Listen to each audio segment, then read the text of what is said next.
দর্শক স্বাগত জানাচ্ছি যমুনা টেলিভিশনের নিয়মিত আয়োজন প্রবাসে বাংলাদেশে। বিশ্বের বিভিন্ন প্রান্তে থাকা প্রবাসীদের খবরাখবর নিয়ে আপনাদের সাথে আছি আমি রিশান মাহমুদ। বাংলাদেশের অন্যতম বড় শ্রমবাজার কুয়েত, যেখান থেকে আসে দেশের পঞ্চম সর্বোচ্চ রেমিটেন্স। তবে দীর্ঘদিনের ভিসা জটিলতায় ধীরে ধীরে সংকুচিত হচ্ছে দেশটির শ্রমবাজার। একসময় কুয়েতের সবচেয়ে বেশি প্রবাসী ছিল বাংলাদেশি, অথচ নামতে নামতেই তালিকায় বাংলাদেশের অবস্থান এখন চতুর্থ। দ্রুত উদ্যোগ না নিলে এই পরিস্থিতি আরও খারাপ হওয়ার শঙ্কা প্রবাসীদের। কুয়েত থেকে সহকর্মী মোহাম্মদ হিফজু মিয়ার প্রতিবেদনে বিস্তারিত। সরকারি পরিসংখ্যান অনুযায়ী কুয়েতের শ্রমবাজারে বর্তমানে শ্রমিক সংখ্যা প্রায় ২০ লাখ, যার প্রায় অর্ধেকই ভারত ও মিশরের। তালিকার ৩ নম্বরে রয়েছে স্থানীয়রা আর ৪ নম্বরে বাংলাদেশ। মধ্যপ্রাচ্যের দেশটিতে সবচেয়ে বেশি ৪,৭৬,০০০ ভারতীয় কাজ করে। এছাড়া মিশরের ৪.৫ লাখের বেশি নাগরিক রয়েছে কুয়েতে। স্থানীয় শ্রমিক সংখ্যাও ৪ লাখের বেশি। ৪ নম্বরে থাকা বাংলাদেশের সংখ্যা মাত্র ১.৫ লাখ। অথচ একসময় কুয়েতে ছিল বাংলাদেশি শ্রমিকের আধিপত্য। ভিসা জটিলতায় ক্রমেই সে অবস্থার অবনতি ঘটছে। বর্তমানে বাংলাদেশিদের জন্য কুয়েতের সকল প্রকার ভিসা বন্ধ রয়েছে। প্রবাসীদের সংখ্যা দ্রুত বাংলাদেশিদের জন্য ভিসা উন্মুক্ত করা না গেলে আরও সংকুচিত হবে বাংলাদেশের শ্রমবাজার। আমরা নামানো জটিলতার কারণে আটকে আছি বাংলাদেশি প্রবাসীরা। সেখানে অন্য দেশের লোক সুযোগ নিচ্ছে। আমাদের শ্রমবাজার দিন দিন ছোট হয়ে যাচ্ছে। তার প্রধান কারণ হচ্ছে এই নামানো জটিলতা। একটি সময় ডাক্তার, ইঞ্জিনিয়ার সহ অনেক বড় বড় ভালো ভালো পদে বাংলাদেশিরা ছিল। যে কোনো কারণে দীর্ঘদিন থেকে আমাদের দক্ষ শ্রমিক কুয়েতে আসতেছে না। ওদের ভিতরে কাজের প্রচুর চাহিদা, কিন্তু সে তুলনায় আমাদের বাংলাদেশি শ্রমিক নাই। এই জন্য আমরা সকল প্রবাসী রেমিটেন্স যোদ্ধারা সরকারের নিকট অনুরোধ করতেছি যে বাংলাদেশ এবং কুয়েতের ভিতরে দ্বিপাক্ষিক আলোচনার মাধ্যমে আমাদের বিষয়গুলো যেন খুলে দেওয়া হয়। এখনও দেশের পঞ্চম সর্বোচ্চ রেমিটেন্স আসে কুয়েত থেকে। প্রবাসীরা বলছেন শুধুমাত্র যথাযথ উদ্যোগের অভাবে মধ্যপ্রাচ্যের দেশটিতে সম্ভাবনাময় শ্রমবাজার হারাতে বসেছে বাংলাদেশ। মোস্তফা মাহমুদ, যমুনা নিউজ। পর্তুগালে অভিবাসন কর্তৃপক্ষের নাম পরিবর্তন করা হচ্ছে। সংস্থাটির নতুন নাম হবে এজেন্সিয়া পর্তুগিসা পারা আস মাইগ্রেসে ই অ্যাসিলো APMA। দেশটির ডেপুটি মিনিস্টার অ্যানা কেন্টারি মেন্ডেস পার্লামেন্টে এই তথ্য নিশ্চিত করেছেন। নতুন নামের পাশাপাশি নতুন আঙ্গিকেও কাজ করবেন তারা। টেলিফোনের পরিবর্তে সকল কাজ হবে অনলাইনে। এক নোটিশে সংস্থাটি জানায়, বর্তমান নামে অভিবাসন কর্তৃপক্ষ চলবে আগামী 31 মার্চ পর্যন্ত। এরই মধ্যে অভিবাসীদের নিয়মিত হওয়ার আবেদন যাচাই বাছাই করা হবে, এরপর দায়িত্ব হস্তান্তর করা হবে। সবকিছু নতুন কর্তৃপক্ষের কাছে বুঝিয়ে দেওয়া হবে। আবেদনপত্রগুলো শেষ করে নতুনভাবে বুঝিয়ে দেবেন তারা। দর্শক, এ বিষয়ে আরও বিস্তারিত জানবো আমাদের সহকর্মী জহিরুল ইসলাম মুনের কাছ থেকে। তিনি পর্তুগাল থেকে সরাসরি সংযুক্ত হচ্ছেন আমাদের সাথে। মুন, আপনার কাছে জানতে চাই, এই পরিবর্তনের সিদ্ধান্ত কেন নেওয়া হয়েছে? রিশান, আপনাকে ধন্যবাদ। আসলে 2020 সালে এখানে একজন নাগরিক মারা যান, ইউক্রেনিয়ান নাগরিক। তারপর থেকেই কিন্তু সেপের নাম পরিবর্তন হওয়ার বিষয়টি আসে। 1974 সালে গঠিত হওয়া foreign and border service shape কিন্তু নাম পরিবর্তনের আভাস আসে সেই থেকেই, কারণ একজন নাগরিক এয়ারপোর্টে মারা যায়। এরপর থেকে বিভিন্ন রকম আলোচনা সমালোচনা এবং পার্লামেন্টের মেম্বারদের ভোটাভুটির পরে কিন্তু নাম পরিবর্তনের বিষয়টি আসে। নাম পরিবর্তন হয়ে Portuguese Agency for Migration and Asylum APMA নামে কিন্তু তারা গঠিত করবে বলে ঘোষণা দেন। এবং আগামী 31 মার্চের মধ্যে যেহেতু নাম পরিবর্তন হবে এবং নতুন অথরিটি অর্থাৎ নতুন কর্তৃপক্ষ আসবে, এই কারণে কিন্তু তারা ঘোষণা দিচ্ছেন যে 31 মার্চের মধ্যে তাদের সকল কার্যক্রম, অর্থাৎ যারা বাংলাদেশি এবং অন্যান্য অভিবাসনরা যারা 2 থেকে 90 হাজার অথবা 3 লাখ মানুষ কিন্তু এখানে আবেদন করেছিল, তাদেরকে কিন্তু এখানে সরাসরি বৈধ কিভাবে করা যায় সেই বিষয়ে কিন্তু তারা বিভিন্ন রকম পদক্ষেপ নিচ্ছেন। এই পদক্ষেপের মধ্যে রয়েছে প্যাভিলিয়ন ভাড়া করা, অর্থাৎ এখানে যারা থাকেন তাদের জন্য আমরা যারা এখানে ছিলাম ভ্যাকসিন দেওয়া হয়েছিল, সেই প্যাভিলিয়ন ভাড়া করা অথবা সেফের অতিরিক্ত জায়গা ব্যবহার করা এবং বিভিন্ন ভাবে কিন্তু তারা এই যে 2021 এবং 22 সালে যারা আবেদন করেছিলেন তাদের আবেদন সম্পূর্ণ করার জন্য কিন্তু এই প্যাভিলিয়ন ভাড়া করে বিভিন্ন রকম ব্যবস্থা নিচ্ছেন। রিশান। আচ্ছা, আরেকটু জানতে চাই, অভিবাসন কর্তৃপক্ষের এসব পরিবর্তন নিয়মিত হতে চাওয়া বাংলাদেশের কোনো সমস্যায় ফেলবে কিনা আমাদেরকে একটু বিস্তারিত জানাবেন। জি, আপনি ঠিকই বলেছেন, কারণ এখানে যারা আছেন, এখানে যারা নিয়মিত বসবাস করছেন এবং অভিবাসন আবেদনপত্র দিয়েছেন, তাদের জন্য ঈদের আমেজ বিরাজ করছে। কেননা 2021 এবং 22 সালে যারা আবেদন করছে, দীর্ঘ 2 বছর পরে কিন্তু তাদেরকে ডাকা হবে বলে ধারণা করছি আমরা। এই ক্ষেত্রে যারা এখানে নিয়মিত থাকেন তাদের ক্ষেত্রে কোনো অসুবিধা হবে না, কিন্তু যারা এখানে নিয়মিত থাকেন না, অর্থাৎ 2020 সালে দেখা গেছে 1,50,000 মানুষ এখানে নিয়মিত হওয়ার আবেদন করলেও 74,000 মানুষ কিন্তু এখানে সেপের কাছে গিয়েছিলেন এবং নিয়মিত হয়েছিলেন। এই ক্ষেত্রে প্রায় 3 লাখ যে মানুষ আবেদন করেছেন তারা কিন্তু এখানে নিয়মিত নেই। এই কারণে ধারণা করা হচ্ছে তাদের ক্ষেত্রে একটি বড় বিড়ম্বনা আসতে পারে, এবং এই বিড়ম্বনা আসার কারণে এখানে দেখা যাচ্ছে তাদেরকে ডাকা হবে এবং প্যাভিলিয়নের মাধ্যম দিয়ে বা যেভাবে হোক তাদেরকে বিভিন্ন ইমেল রেসপন্স করতে হবে। তারা যে আবেদন করেছেন, রেসপন্স করার কারণে তাদেরকে যখন সেপে যাওয়া হবে, তাদের কাগজপত্র যে সমস্যা, এই সমস্যা কিন্তু অনেকের থেকেই যাবে। আবার বলা হচ্ছে যারা এখানে নিয়মিত থাকেন তাদের ক্ষেত্রে কিন্তু ঈদ, এবং তারা কিন্তু ভালো কিছু করবে। তবে ধারণা করা হচ্ছে যেহেতু নতুন অথরিটি আসবে, কি সামনে ঘটবে আমরা কিন্তু কেউ জানি না। এপিএম এ কিভাবে কাজ করবে আর সেপটাই বা কিভাবে ক্লোজ হবে, আমরা কিন্তু এটা সম্পূর্ণ বিষয়টা এখনো কিন্তু জ্ঞাতার্থ নই। তাই সামনে কি ঘটতে যাচ্ছে এটা কিন্তু আমরা কেউ জানি না। তবে বলা যায় যে ভালো কিছু হচ্ছে এবং পর্তুগালে, এবং এই কাজগুলো যে পেন্ডিং কাজ আছে এই কাজগুলো সমাপ্ত করা হবে বলে আমরা ধারণা করছি। রিশাদ, মন, আপনাকে ধন্যবাদ। যুক্তরাষ্ট্রের সাউথ ক্যালিফোর্নিয়া প্যারিস শহরে আন্তর্জাতিক মাতৃভাষা দিবস স্মৃতিস্তম্ভ ও বাংলাদেশ কর্নার পাঠাগার স্থাপন করা হয়েছে।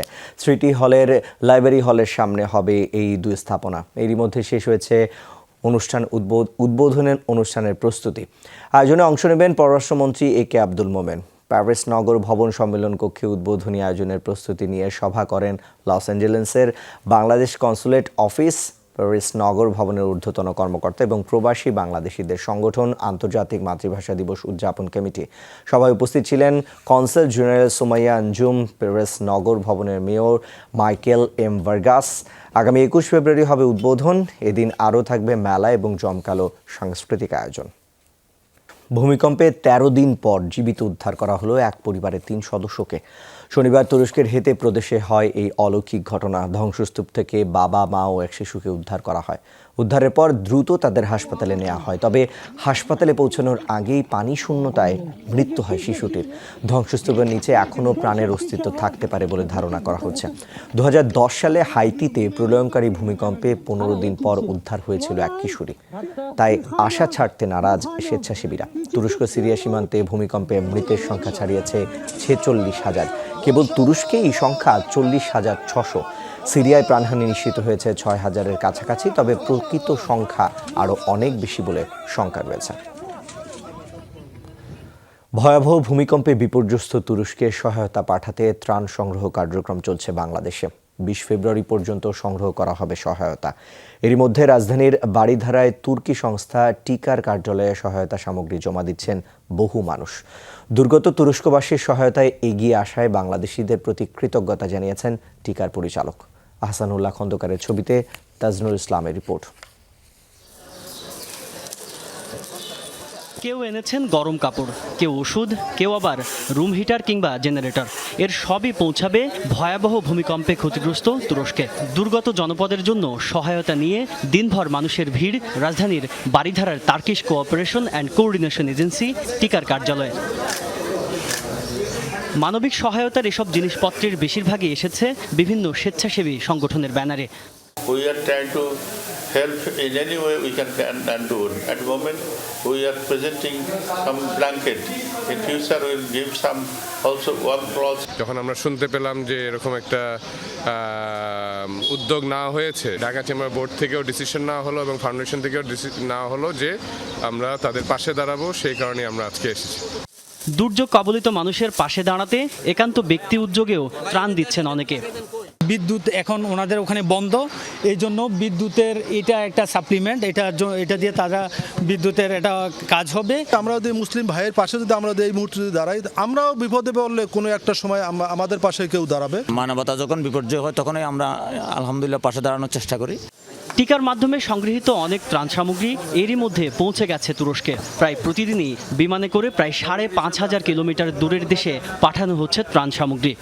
সবার আগে এইখানে রিসিভ করতেছি, এরপরে ফর্মালি তাদেরকে একটা রিসিভিং লেটার দেওয়া হইতেছে আমাদের ফর্মাল প্যাডে। এর পরবর্তীতে আমাদের যে 2টা ডেপো আছে এই ডেপোতে পাঠানো হয়, আর যদি আইটেমের সংখ্যা কম থাকে সেই ক্ষেত্রে আমরা এইখানেই রাখি। তুরস্কের দুর্যোগে বাংলাদেশের মানুষের তাৎক্ষণিক সাড়ায় কৃতজ্ঞ টিকার পরিচালক জানালেন, প্রয়োজনে 20 ফেব্রুয়ারির পরও বিকল্প ব্যবস্থায় দেয়া যাবে অর্থ সহায়তা। Ve bunların Türkiye'ye nakledilmesi de ayrı bir sorun olacak. Bu nedenle süreyi uzatmayacağız. Bununla birlikte umuyorum banka hesabı kısa süre içinde açılacak. Destek vermek isteyen dostlarımız, kardeşlerimiz bu hesaba বিপদে বন্ধুর পাশে বন্ধু। ভূমিকম্পে ক্ষতিগ্রস্ত তুরস্কবাসীর সহযোগিতায় বাংলাদেশের মানুষের স্বতঃস্ফূর্ত অংশগ্রহণ সে কথাই স্মরণ করিয়ে দেয়। বারবার করে কৃতজ্ঞতার কথা জানিয়েছেন তুর্কির রাষ্ট্রদূত। ত্রাণ কার্যক্রমে অংশ নেয়া মানুষেরা বলছেন, ভয়াবহ মানবিক বিপর্যয়ের এই সময়ে বাংলাদেশের এই ভালোবাসা অনন্য নজির হয়ে থাকবে। তাজনুর ইসলাম, যমুনা নিউজ, ঢাকা। বুলগেরিয়ার রাজধানী সোফিয়ার কাছে একটি পরিত্যক্ত ট্রাকে 18 অভিবাসী মরদেহ উদ্ধার করল পুলিশ। জীবিত অবস্থায় উদ্ধার করা হয়েছে আরও কয়েকজনকে। গুরুতর অসুস্থ অবস্থায় হাসপাতালে চিকিৎসাধীন 8 জন। বেশিরভাগেরই অবস্থা আশঙ্কাজনক। দেশটির স্বরাষ্ট্র মন্ত্রণালয় জানিয়েছে, ট্রাকটিতে আনুমানিক 40 জন অভিবাসন প্রত্যাশী ছিল। সোফিয়ার কাছের একটি গ্রামে তালাবদ্ধ ট্রাকটি খুঁজে পায় পুলিশ। কাঠের নিচে লুকিয়ে তারা ইউরোপে প্রবেশের জন্য যাচ্ছিল। ট্রাক চালককে ধরতে অনুসন্ধান চালাচ্ছে পুলিশ। দীর্ঘদিন ধরেই মানব পাচারকারীরা বুলগেরিয়াকে ইউরোপের প্রবেশের পথ হিসেবে ব্যবহার করে আসছে। সংযুক্ত আরব আমিরাতে সিলেট প্রবাসীদের উদ্যোগে বাংলাদেশের ঐতিহ্যবাহী বাউল গানের আসর এবং মনোজ্ঞ সাংস্কৃতিক অনুষ্ঠানের আয়োজন করা হয়েছে। এতে সভাপতিত্ব করেন কমিউনিটি ব্যক্তিত্ব মোহাম্মদ জসিমউদ্দিন এবং সঞ্চালনা করেন নুরুল আমিন এবং আব্দুল খালেক। প্রধান অতিথি ছিলেন আবুধাবি শাখা বিএনপি সভাপতি মোহাম্মদ ইসমাইল হোসেন তালুকদার। বিশেষ অতিথি ছিলেন শাহ নুরুল আমিন, আব্দুল হামিদ, সাজ্জাদ মিয়া, বাবুল মিয়া সহ অনেকে। গান পরিবেশন করেন বাউল শিল্পী শিপন, রহমত আলী, সুরত আলী, হারুন আহমদ সহ অন্যান্য প্রবাসী শিল্পীরা। আন্তর্জাতিক মাতৃভাষা দিবসে ভাষা শহীদদের প্রতি শ্রদ্ধা জানাতে কলকাতা থেকে ঢাকার উদ্দেশ্যে পায়ে হেঁটে যাত্রা করেছেন মৃণাল দাস। এজন্য 7 ফেব্রুয়ারি ঘর ছাড়েন এই চিরকুমার। বাংলাদেশ ভূখণ্ডে প্রবেশের পর প্রতিদিন সকাল থেকে বিকেল 5টা পর্যন্ত হাঁটছেন মৃণাল। এই ভ্রমণে তিনি বাংলাদেশের মানুষের আতিথেয়তা গ্রহণ করছেন। পশ্চিমবঙ্গের হুগলির বাসিন্দা মৃণাল দাস পেশায় একজন গৃহশিক্ষক। ভাষার মাসে তার এই পদযাত্রা শহীদ স্মরণে। মায়ের ভাষার জন্য রফিক সালাম জব্বারের দেয়া ঋণ বয়ে বেড়াচ্ছে বাংলা ভাষাভাষী প্রজন্ম, যাদের আত্মত্যাগে বিশ্ব দরবারে আজ 21শে ফেব্রুয়ারি আন্তর্জাতিক মাতৃভাষা দিবস হিসেবে প্রতিষ্ঠিত। তাদের প্রতি সম্মান জানাতে চান মৃণাল। এজন্য কলকাতা থেকে গত 7 ফেব্রুয়ারি ঢাকার উদ্দেশ্যে হাঁটা শুরু করেন তিনি। সাতক্ষীরার ভুমরা স্থলবন্দর দিয়ে বাংলাদেশে প্রবেশের পর কেশবপুর হয়ে এজন্য কলকাতা থেকে গত 7 ফেব্রুয়ারি ঢাকার উদ্দেশ্যে হাঁটা শুরু করেন তিনি। সাতক্ষীরার ভুমরা স্থলবন্দর দিয়ে বাংলাদেশে প্রবেশের পর কেশবপুর হয়ে খুলনার চুকনগর, এরপর ডুমুরিয়া গোপালগঞ্জ হয়ে গন্তব্য শহীদ মিনার। ঢাকায় যে অনুষ্ঠানটা হয় সেটা বাংলাদেশ সরকারের একটা কেন্দ্রীয় অনুষ্ঠান, এবং সেই কেন্দ্রীয় অনুষ্ঠানে বাংলা ভাষার প্রতি যে আবেগ, যে উন্মাদনা, সেটা অনেক অনেক বেশিভাবে আমরা পরিলক্ষিত করি বা দেখতে পাই আর কি। তো সেই হিসেবে আমার 21শে ফেব্রুয়ারি ঢাকায় আসা। সামান্য অর্থ সম্বল করে হেঁটে চলেছেন এই পথিক। চলতি পথে যাদের সাথে দেখা হচ্ছে তারাই মৃণালকে আপ্যায়ন করছেন। মুহূর্তেই জমে যাচ্ছে আলাপ। পদযাত্রার অভিজ্ঞতা ভাগাভাগি হয়ে যাচ্ছে পথচারীদের সাথে।